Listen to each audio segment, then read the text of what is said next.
Et du coup, à mes 13 ans, à la fin de mes 13 ans, ma famille, une personne de ma famille a vu une chose que j'avais fait. Donc j'avais épilé mes sourcils. On était sur l'autoroute, ma soeur était à l'avant de la voiture. Je ne vais pas dire qui dans ma famille, mais s'est rendu compte de ça, a appelé ma mère sur le coup et a dit, bon, avant j'étais plutôt androgyne, mais genre, ton fils est PD, c'est un animal, etc. Genre, la personne m'a mégenré de dingue, la personne de ma famille. La personne m'a mis dehors de la voiture et du coup, ça s'est passé comme ça. Le jour où ma famille a su que, entre guillemets, j'assumais, le jour où ils ont compris que j'assumais, que j'ai compris que j'étais différente. Alors que pour moi, épiler ses sourcils, c'est bête, hein. Après, c'était en quoi? C'était en 2012. Voilà quoi. De là, quand je suis rentrée le lendemain, donc chez cette partie de ma famille, je voyais que toutes mes affaires étaient dehors. Et du coup, mon seul choix était de retourner chez ma mère. C'est ce que j'ai fait. Et ma mère, pendant les 3 premières semaines, ne me parlait pas. Elle réagissait très mal, elle ne comprenait pas, elle était très triste parce que dans les familles musulmanes, on est très famille.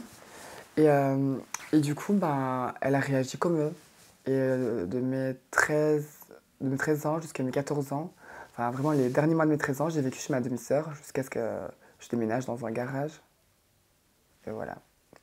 Donc très jeune, c'est peut-être ça qui fait que je suis super mature, c'est que j'ai été livrée à moi-même très jeune. Mais avant que tu déménages dans un garage, il me semble qu'il y a une personne de ta famille, tu me dis si je me trompe pas, Mhm. mais qui t'a envoyé dans une école de garçons spécialisée en menuiserie, Ça en c'est, maçonnerie. oui, ça c'était, en fait j'ai été envoyée dans deux internats différents, enfin dans deux homes on va dire, dans deux internats différents. J'étais en contact avec des assistantes sociales qui ont fait, à la fin ils m'ont quand même aidé à pouvoir être émancipée. J'ai été, en fait, à mon retour du bled, parce qu'il m'envoyait chez mon père, en fait, de base, pour me remettre sur le droit chemin. Parce que c'est une figure masculine, et je ne l'avais pas vue depuis que je suis née, entre guillemets. Du coup, je ne le connaissais pas. Moi, je pensais que j'allais pouvoir assumer qui j'étais, et du coup, que ça allait bien se passer. Au final, ça s'est super mal passé. C'était un réel traumatisme pour moi. Quand je suis rentrée, ils ont décidé de me mettre dans une école où il n'y a que des garçons. J'ai dû fabriquer des petits murs, des tables en bois, je peignais des murs, enfin, je faisais de la soudure. Je sais comment on fabrique un, un chandelier là, pour mettre les bougies en serpent.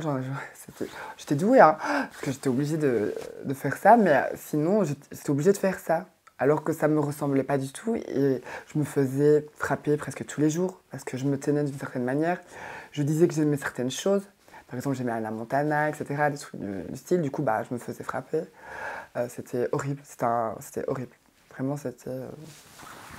Et à ce moment-là, quand ça arrivait, il n'y avait pas l'aide qu'il y avait aujourd'hui. C'est pour ça que je suis très reconnaissante face à la société au jour d'aujourd'hui. Comment on se construit? Comment on se construit? Ouais, quand on a vécu autant de troubles, enfants, adolescents. Euh, Troubles, dans pas de mon, soi, oui. troubles venant des autres. Dans mon cas, je pense vraiment que j'ai pris l'habitude. Les premiers mois et les 2 premières années, ça arrivait tellement souvent que allez, j'étais renfermée sur moi-même. Déjà, avant de m'assumer, j'étais très gênée, j'étais très timide, je parlais jamais. Du coup, j'étais vraiment très traumatisée en fait. Jusqu'au jour où je décide de passer le cap. De t'émanciper. Oui, voilà. Et là, j'ai commencé à avoir une force qui se crée et me dire, j'ai qu'une vie, je suis moi, je vis pour moi. C'est pas les gens qui vont vivre pour ma vie et la combattre à mes côtés. C'est mon combat et je dois réussir à trouver la force.